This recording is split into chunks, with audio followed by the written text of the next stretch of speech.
سب سے پہلے ریکویسٹ ہے میرے ساتھ مل کر پڑھیے الصلاۃ والسلام علیک یا رسول اللہ وعلی آلک وصحابک یا حبیب اللہ۔ السلام علیکم مائی یوٹیوب فیملی، کیا حال ہے جی؟ امید کرتی ہوں کہ آپ سب ٹھیک ٹھاک خیر و عافیت سے ہوں گے، اور کل کے جو میرے نیو سبسکرائبر ہیں ان کے لیے دعا کرتی ہوں کہ اللہ پاک ان کو اپنے سوا کسی کا محتاج نہ کرے، ان کی تمام دلی جائز حاجتیں پوری فرمائے۔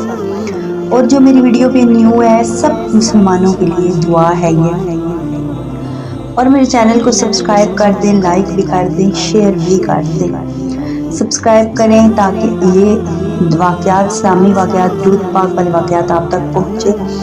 شیئر اس لیے کریں کہ یہ شیئر کرنے کے لائق ہیں۔ آج کا درود پاک کی برکت کا واقعہ ہے۔ حضرت ابو عبداللہ اپنی کتاب میں لکھتے ہیں، بغداد میں ایک شخص حقیر، حاجت مند، صابر و عابد رہتا تھا۔ ایک دن وہ رات کو نماز کے لیے اٹھا تو اس کے بچے بھوک کی وجہ سے رو رہے تھے۔ جب وہ نماز سے فارغ ہوا تو اس نے بچوں اور بیوی کو بلایا اور کہا، بیٹھو، اللہ کے حبیب صلی اللہ علیہ وآلہ وسلم پر درود پاک پڑھو اور دیکھو کہ اللہ تعالیٰ کیسے درود پاک کی برکت سے ہمیں غنی کرتا ہے۔ وہ سب بیٹھ گئے اور درود پڑھنا شروع کر دیا۔ درود پاک پڑھتے پڑھتے بچے سو گئے اور اللہ تعالیٰ نے اس مرد پر نیند مسلط کر دی۔ جب آنکھ سوئی تو قسمت جاگ اٹھی۔ سرکار صلی اللہ علیہ وآلہ وسلم کے دیدار سے فیض یاب ہوا۔ آپ صلی اللہ علیہ وآلہ وسلم نے اسے تسلی دی اور فرمایا کہ صبح فلاں مجوسی کے گھر چلے جانا، اسے میرا سلام کہنا، نیز یہ کہنا کہ تیرے حق میں جو دعا تھی وہ قبول ہو چکی ہے۔ تجھے اللہ کے رسول صلی اللہ علیہ وآلہ وسلم فرماتے ہیں کہ اللہ کے دیے میں سے میری مدد کر۔ یہ فرما کر آپ صلی اللہ علیہ وآلہ وسلم تشریف لے گئے۔ وہ شخص اٹھا، انتہائی خوش تھا، دل میں سوچا کہ جس نے میں نے خواب میں دیکھا وہ آقا صلی اللہ علیہ وآلہ وسلم ہی تھے، کیونکہ شیطان آپ صلی اللہ علیہ وآلہ وسلم کی شکل میں نہیں آ سکتا۔ پھر یہ بھی محال ہے کہ حضور صلی اللہ علیہ وآلہ وسلم نے مجھے ایک آگ کے پجاری کے پاس بھیجا اور سلام فرمایا، یہ کیسے ہو سکتا ہے؟ یہ سوچ کر پھر سو گیا۔ خواب میں آپ صلی اللہ علیہ وآلہ وسلم کا دیدار ہوا تو آپ نے پھر وہی حکم دیا۔ جب صبح ہوئی تو وہ مجوسی کے گھر پہنچ گیا، کیونکہ وہ علاقے کا ایک مالدار اور وسیع کاروبار والا شخص تھا۔ اس کے ارد گرد اس کے کافی کارندے بھی تھے۔ مجوسی نے اس اجنبی کو دیکھ کر پوچھا، کیا ہے، آپ کو کوئی کام ہے؟ تو مرد صالح نے کہا، وہ میرے اور تیرے درمیان علیحدگی کی بات ہے۔ میرے اور تیرے درمیان علیحدگی کی بات ہے۔ اس نے نوکروں اور غلاموں کو حکم دیا کہ وہ باہر چلے جائیں۔ جب اکیلے ہوئے تو مرد نے کہا، تجھے ہمارے پیارے نبی صلی اللہ علیہ وآلہ وسلم نے سلام فرمایا۔ یہ سن کر مجوسی نے کہا، تمہارا نبی کون ہے؟ فرمایا، محمد صلی اللہ علیہ وآلہ وسلم ہے۔ یہ سن کر مجوسی نے کہا، کیا آپ کو نہیں معلوم کہ میں مجوسی ہوں اور میں ان کے لائے ہوئے دین کو نہیں مانتا؟ اس پر اس مرد صالح نے کہا، جی ہاں جانتا ہوں، لیکن میں نے دوبارہ آپ صلی اللہ علیہ وسلم کی زیارت کی اور مجھے انہوں نے یہی بات تاکید فرمائی ہے۔ یہ سن کر مجوسی نے کہا، اللہ تعالیٰ کی قسم دلائی، کیا واقعہ ہی تجھے تمہارے نبی صلی اللہ علیہ وسلم نے بھیجا؟ اس نے کہا، بالکل، اللہ شاہد ہے اور مجھے یہی فرمایا گیا۔ پھر مجوسی نے کہا، اور کیا کہا؟ اس نے کہا کہ آپ صلی اللہ علیہ وآلہ وسلم نے مزید فرمایا ہے کہ اللہ تعالیٰ کے دیے سے مجھے کچھ دے اور کہ تیرے حق میں دعا قبول ہے۔ پھر مجوسی نے کہا میرے ساتھ اندر آؤ، میں تمہیں بتاؤں یہ کون سی دعا ہے۔ جب وہ اندر گیا تو مجوسی نے کہا کہ آپ اپنا ہاتھ بڑھائیں تاکہ میں آپ کے ہاتھ پر سلام قبول کروں۔ تو اس نے ہاتھ پکڑ کر کلمہ شریف پڑھا۔ اسلام قبول کر لینے کے بعد اس نے اپنے ہم نشینوں اور کارندوں کو بلایا اور کہا سن لو، میں گمراہی میں تھا، اللہ تعالیٰ نے مجھے ہدایت دی، میں نے ہدایت قبول کی، میں نے تصدیق کی کہ ایمان لایا اور اللہ تعالیٰ پر اور اس کے نبی صلی اللہ علیہ وآلہ وسلم پر، لہٰذا تم بھی ایمان لے آؤ تو اس کے لیے میرا مال حلال ہے، جو ایمان نہ لائے وہ میرا مال واپس کر دے، آئندہ مجھے نہ دیکھے نہ میں اس کو دیکھوں۔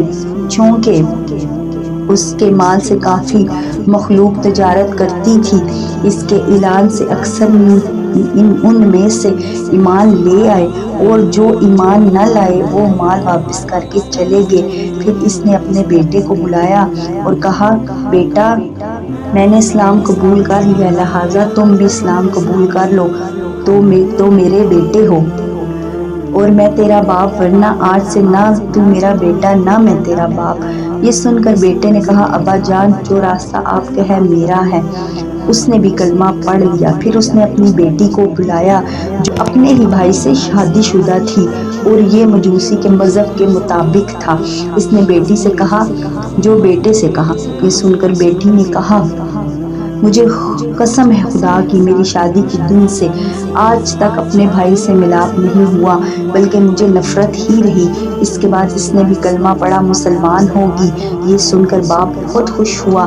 اس نے مرد صالح سے کہا کیا آپ چاہتے ہیں کہ میں آپ کو وہ دعا بتاؤں جس کی قبولیت کی خوشخبری لائے ہو؟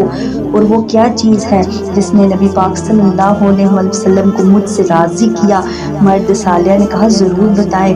کہتا ہے جب میں نے اپنی بیٹی کی شادی کی اپنے بیٹے کے ساتھ تو میں نے عام دعوت کی تھی، سب لوگوں کو کھانا کھلایا، حتیٰ کہ شہری کیا دیہاتی کیا سب کو کھلایا۔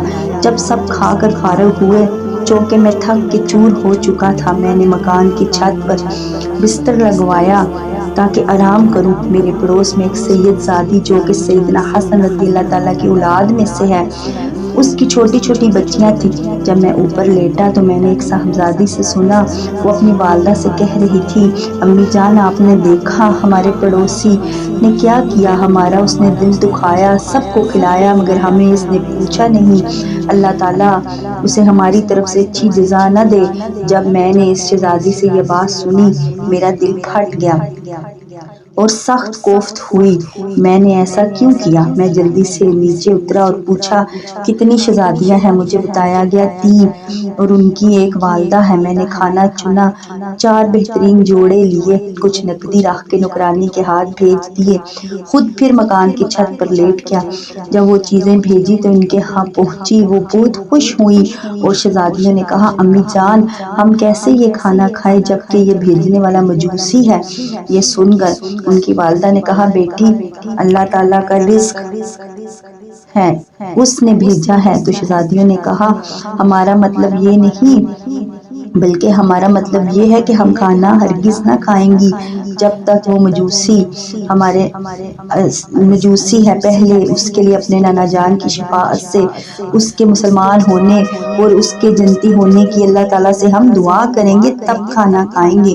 ان شہزادیوں نے دعا کرنا شروع کی اور ان کی والدہ آمین کہتی رہی، اور یہ وہ دعا ہے جس کی قبولیت کی بشارت نبی پاک صلی اللہ علیہ وآلہ وسلم نے تیرے ہاتھ بھیجی، اور میں اب حضور صلی اللہ علیہ وسلم کے حکم کی تعمیل یوں کرتا ہوں کہ جب میں نے اپنی بیٹی کی شادی اپنے بیٹے سے کی تھی تو میں نے ساری جائیداد میں سے نصف ان لڑکے لڑکی کو دی اور نصف میں نے رکھا۔ اب چونکہ ہم مسلمان ہیں تو اس مبارک اسلام نے دونوں بہن بھائیوں کے درمیان جدائی کر دی ہے، اب جو مال ان کو دیا تھا وہ اب آپ کا ہے اور آپ وہ مال لے جائیں۔ فرمائیں۔ سبحان اللہ۔ پیاری اسمائٹی فیملی، درود شریف کی برکت کا واقعہ آپ نے سنا، آپ بھی روزانہ 313 مرتبہ درود شریف کی عادت بنائیں۔ اللہ پاک مجھ سمیت سب کو توفیق عطا فرمائے۔ اب میں چلتی ہوں، ویڈیو اگر پسند آئی ہو تو لائک بھی کر دینا اور سبسکرائب بھی کر دینا۔ کل زندگی رہی تو انشاءاللہ ایک نئی ویڈیو کے ساتھ آؤں گی۔ السلام۔